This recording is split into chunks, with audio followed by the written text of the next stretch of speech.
श्री हनुमान जी की कृपा से एमबीबीएस लड़की को मेडिकल ऑफिसर की पोस्ट मिली और साथ में रहने के लिए डॉक्टर बंगलो।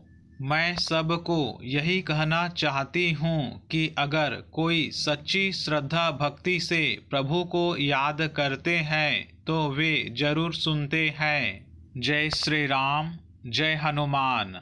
जय प्रभु जी चैनल पर आप सभी का स्वागत है। जय प्रभु जी चैनल पर आप सभी दोस्तों से हनुमान जी के चमत्कार से जुड़ी घटना शेयर करने जा रहा हूँ, जो कि असम गुवाहाटी की है। आप सभी दोस्तों से निवेदन है कि हनुमान जी के चमत्कार को अंत तक जरूर सुने। साथ में वीडियो को लाइक शेयर सब्सक्राइब कर बेल आइकन को प्रेस कर ऑल नोटिफिकेशन पर क्लिक करें, ताकि जब भी मैं वीडियो अपलोड करूं तो सबसे पहले आपके पास पहुंचे। मेरा नाम रेणुका है और मैं असम गुवाहाटी की रहने वाली हूँ।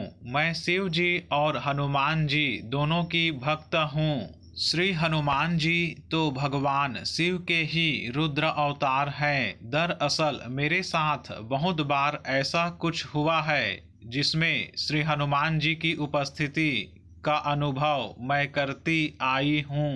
मेरा दूसरा बड़ा अनुभव हाल ही में घटित हुआ है। मेरे घर की आर्थिक स्थिति बिल्कुल ठीक नहीं थी, जिसकी वजह से मेरे पेरेंट्स मेरी एमबीबीएस की पढ़ाई का खर्चा उठाने के लिए असमर्थ थे। तो मेरे माता पिता ने मकान की ज़मीन हमारे फैमिली के एक जान पहचान के आदमी के पास गिरवी रख दी, और उस आदमी ने भी उस वक्त कहा था कि जब तुम्हारी बेटी की पढ़ाई खत्म करके जॉब में लग जाए तो तुम लोग मुझे मेरा पैसा लौटा देना, नहीं तो ये जमीन दे देना।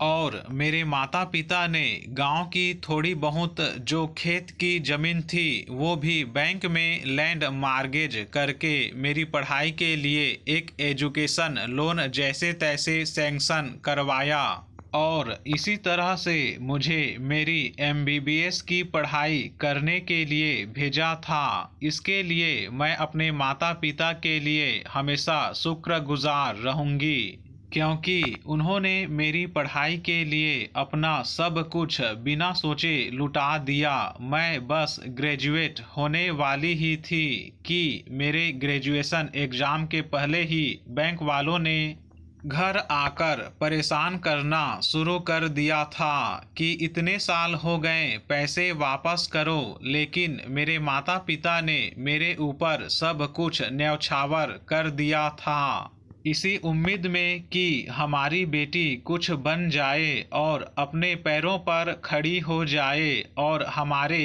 दुखों के दिन भी खत्म हो जाए। बड़ी मुश्किल से जैसे तैसे गुजारा हो पाता, इसलिए वे बैंक के लोन रीपेमेंट करने में बिल्कुल असमर्थ थे। इसी दौरान ही मेरे माता पिता ने जिस आदमी के पास अपनी जमीन गिरवी रखी थी उसने भी मेरे माता पिता को धोखा देकर चुपचाप वो जमीन दूसरे एक आदमी के पास बड़ी रकम में बेच दी, और मेरे माता पिता के ऊपर बार बार प्रेशर डालना शुरू कर दिया कि मुझे उस जमीन में कुछ घर बनवाना है तो आप लोग कोई दूसरा घर रेंट में ढूंढ लो और ये घर जल्द से जल्द खाली कर दो। तब तक मैं भी अपनी ग्रेजुएट होकर अपनी पढ़ाई खत्म करके वापस आ गई। तो मैंने भी उस आदमी से बात की। मैंने उन्हें कहा कि मेरे माता पिता सीधे साधे लोग हैं, हमारे बुरे वक्त का फायदा मत उठाओ। आप अपनी जबान से मुकर नहीं सकते हो। आपके और मेरे माता पिता के बीच यही तय हुआ था कि मेरी नौकरी नहीं लगने तक सब लोग इसी घर में रहेंगे।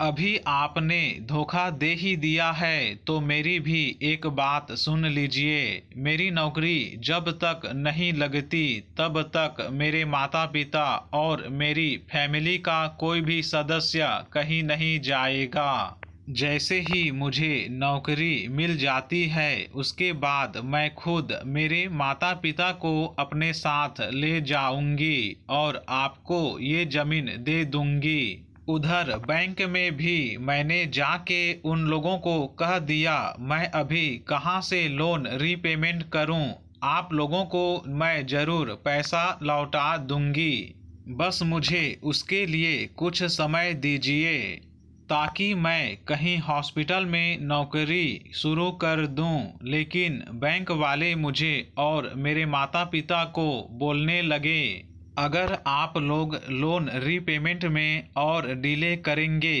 तो आप लोगों का ये केस सिविल कोर्ट में चले जाएगा। मुझे उस वक्त उन लोगों की बात सुनकर कोई डर या दुख नहीं हुआ था। मुझे सिर्फ इसी बात का दुख था कि मेरे माता पिता दुखी थे।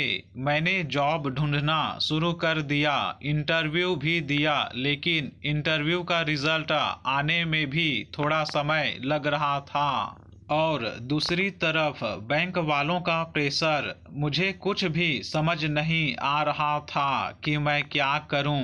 मैं अंदर रोती थी मगर अपने माता पिता के सामने मैं हमेशा स्ट्रांग दिखती थी ताकि वो लोग मुझे देखकर और ना टूट जाएं। मैं हर रोज श्री हनुमान चालीसा पढ़ती थी और मुझे बजरंग बली पर पूरा भरोसा था कि हमारे ये दुख भरे दिन जल्द ही बीतने वाले हैं। इसी बीच मैंने जाना कि जब ज़्यादा परेशानी बढ़ जाए तो हमें सुंदर कांड का पाठ करना चाहिए।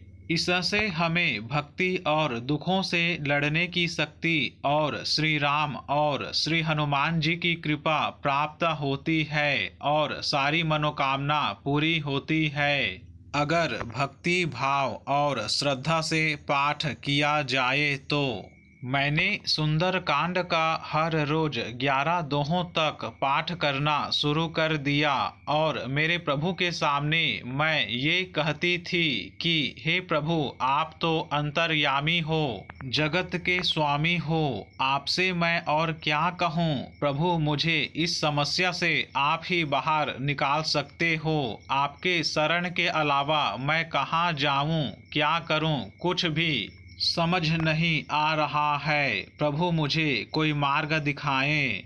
और जिस दिन मैंने सुंदर कांड का आखिरी दोहा पढ़ करके पूरे सुंदर कांड के पाठ को पूर्ण किया, उसी दिन दोपहर को एक सिविल हॉस्पिटल से एक मेडिकल इंचार्ज और इंस्पेक्टर डॉक्टर का मुझे कॉल आया कि डॉक्टर रेणुका, आपने हमारे हॉस्पिटल के जो मेडिकल ऑफिसर के पोस्ट के लिए अप्लाई किया था, कल दोपहर 1 बजे आपका इंटरव्यू है और सारे डॉक्यूमेंट्स मार्कशीट्स आप अपने साथ लेकर आइएगा। अगले दिन मैं सुबह 4 बजे उठकर नहा धोकर के श्री हनुमान जी की पूजा की और सुंदर कांड का पाठ भी किया और करीब 6 बजे मैंने बस पकड़ ली क्योंकि मेरा इंटरव्यू का लोकेशन एक दूसरे डिस्ट्रिक्ट में था। पूरे रास्ते मैं बस श्री हनुमान जी का ध्यान करती गई और उनको मेरा साथ देने के लिए प्रार्थना की। तब मुझे ऐसा एहसास हो रहा था कि मुझे इंटरव्यू में जो भी पूछा जाएगा मुझे सब कुछ आता है और मेरे बजरंग बली का हाथ मेरे सर पर है, तो मुझे डरने की कोई ज़रूरत नहीं है। इसी तरह पूरे कॉन्फिडेंस से मैंने अपना इंटरव्यू दिया। इंटरव्यू के बाद उस सीनियर डॉक्टर ने मुझे पूछा कि तुम कब ज्वाइन कर सकते हो। तो मैंने कहा कि अगर मैं सेलेक्ट हो गई तो जल्द से जल्द ज्वाइन कर लूँगी। तब उन्होंने कहा, अरे तुम तो सेलेक्ट हो गई हो, बस अगले महीने की 1 तारीख से ज्वाइन कर लो। और ज्वाइन करने से पहले तुम्हें हॉस्पिटल ने दिया हुआ तुम्हारा डॉक्टर बंगलो और अपना हॉस्पिटल भी एक बार देख के आना, क्योंकि इसी हॉस्पिटल के मेडिकल ऑफिसर बन गए हो तुम अभी। यह सुनकर मुझे समझ नहीं आ रहा था कि मैं क्या कहूं और कैसे अपने प्रभु को शुक्रिया अदा करूं। इंटरव्यू रूम में मैंने बहुत मुश्किल से अपने आंसू रोके, मगर बाहर आते ही मेरे आंखों से आंसू बहने लगे। यही सोचकर कि प्रभु कितने दयालु हैं, प्रभु अपने भक्त के दुख दर्द को ज़्यादा देर तक नहीं देख सकते और मदद करने के लिए हमेशा व्याकुल रहते हैं।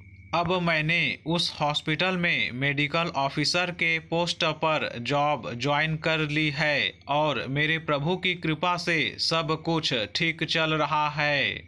मैं सबको यही कहना चाहती हूँ कि अगर कोई सच्ची श्रद्धा भक्ति से प्रभु को याद करते हैं तो वे जरूर सुनते हैं। उन पे हमेशा भरोसा रखना चाहिए और जिंदगी में हिम्मत मत हारे, वे आपको राह जरूर दिखाएंगे। बस आखिर में यही कहना चाहती हूँ कि मेरे प्रभु आप सब पर कृपा बनाए रखें और सबको खुश रखें। सियावर रामचंद्र भगवान की जय। पवन सुता हनुमान की जय। जय जय श्री राम।